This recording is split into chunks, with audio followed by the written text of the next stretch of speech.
So, match number 3, we're playing second on an opponent again. This is a bad hand. Again, the Dryad Arbor is in our hand, but it has nothing going on. I decide not to keep this hand this time. I'm gonna mulligan, and I'm gonna get an equally bad hand. I decide to keep it this time, and the weakest card is actually the Heritage Druid, and it's the card I'm gonna bottom. They play an island and they pass. That's an easy turn 1, Curion Ranger. In case they also play, before we see that, in case they also play Spreading Seas, we can also bounce our land so that they won't draw the card because the spell will fizzle. But we now know that it is Living End, and we're going to play accordingly.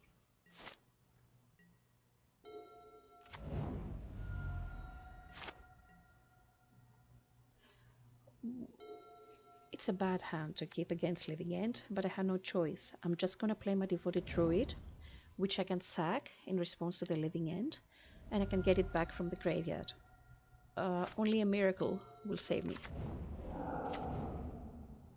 They got a Griffas, they gotta take the Ogre.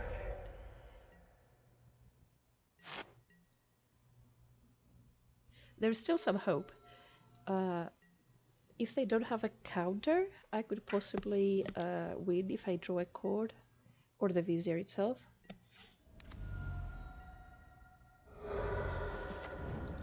But because they have cycled so many cards, they have cycled 2 Curators, 1 Architect, 1 Grief, and the River Winder. I do know that the chances that they won't draw the Cascade spell, and furthermore, the cast Living End are pretty low. So here we go. I'm still gonna try to kill my Devoted Druid in case I draw something very good next turn and I am able to beat them. As always, I am checking what they are cascading. Nothing important. With the Architects of Will, they're gonna fix my top deck that I won't draw anything useful. The only good thing that I have right now is actually the Ogre, which will help me play the land off the top of my deck, trying to see even deeper. And I do play the Archdruid. I have no reason to keep it in my hand anymore.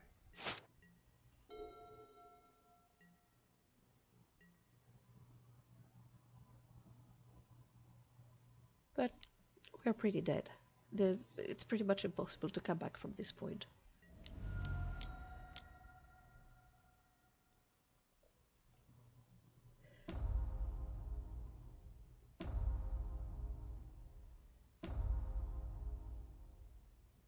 I could have just conceded, but I just waited to see what would be my next draw.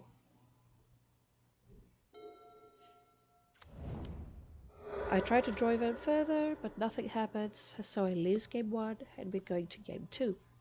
So against Living End, with our current sideboard configuration, we're gonna bring in Necromantia, which is actually a card that I do want to test against combo decks, and I do treat Living End as a combo deck.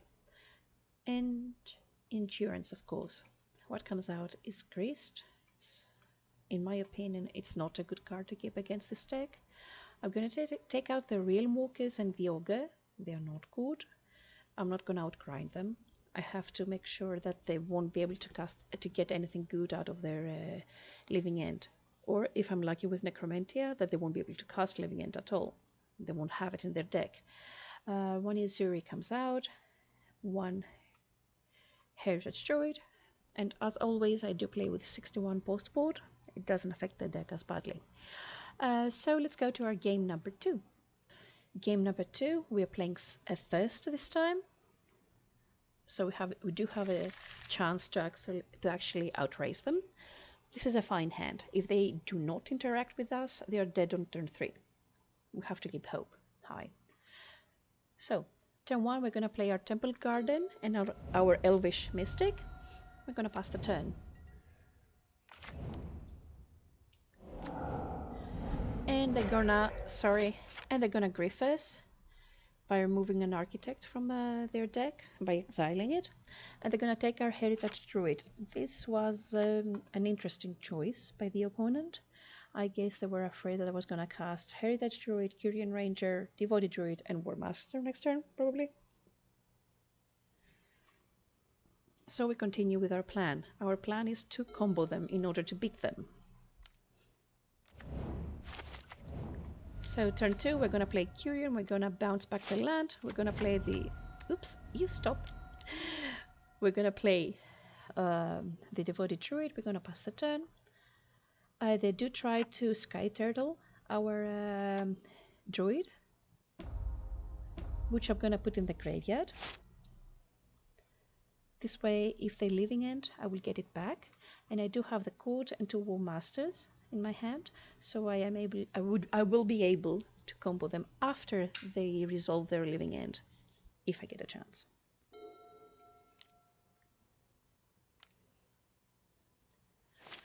And once again, we're doing Curian shenanigans. We're gonna cast our Archdruid. I'm not gonna take damage by the Temple Garden. I'm gonna play it tapped, and we were gonna attack with the Curian Ranger. And they're actually firing their Cascade spell. They're gonna play Shardless Agent. And this is another moment. I did think that they could actually... Sorry, stop replay. So, with their grief, they decided to get a War Master. I do believe that if I was in their shoes, I would have taken the Court of Calling, because Court of Calling represents Vizier. Vizier plus Devoted Druid represents infinite mana. I don't think that taking the War Master was the right choice, but I do understand that they thought that I had to draw the land in order to play the Court of Calling. Still, though, I do believe that it was the safest play. So I'm not gonna stay back. I cannot stay back. I'm actually gonna cast Court of Calling for 2 to get my Vizier. If it gets countered, I'm just gonna concede the game. But it didn't get countered, so I'm gonna combo them, and I'm gonna attack with the Devoted Druid. And this is actually, sorry to say it again, I do believe that they should have blocked with another creature. In case they drew another Living End spell, another Cascade spell in order to cast a second Living End. A Shardless Agent in the graveyard doesn't do much, but all these cards could come back and do more things. But I guess they didn't want to kill us next turn.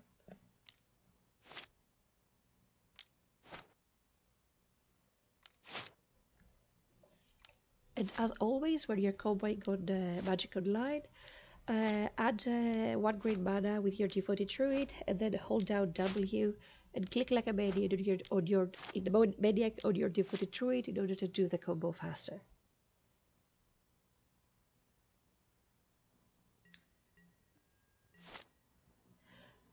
And this is actually when they concede, and we go to our game number 3.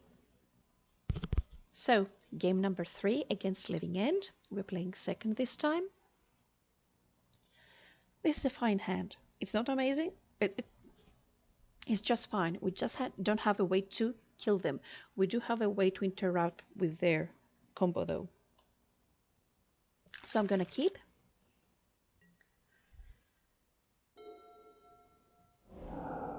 Turn 1, they're gonna exile a Living End in order to cast Grief. And they're gonna take our Endurance as expected.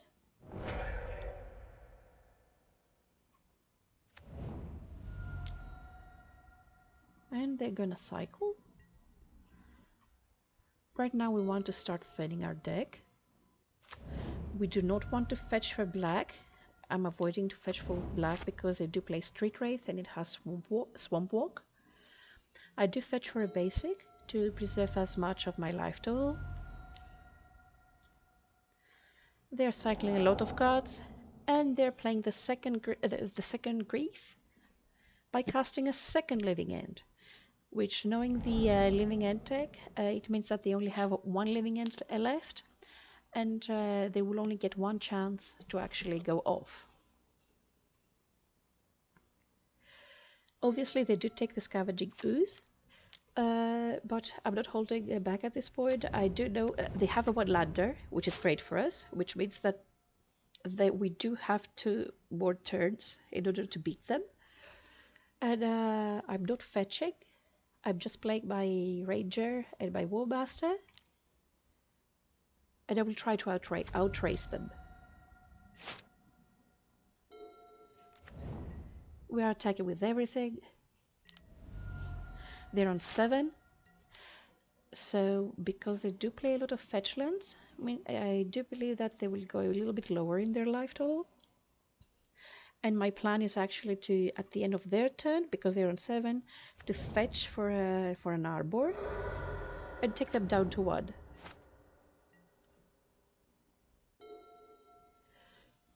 We are swinging in.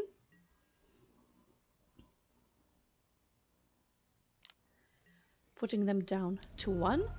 And we're playing our Devoted Druid, which we can always sack and put in our graveyard and bring back if they cast their last and only living end. But the opponent conceded because they did have to play the Steam Vents also tapped. I don't know what cards they had in their hand. Only a Shardless Agent would get them out of this point, out of this position. And so we win, and we go into our match number 4.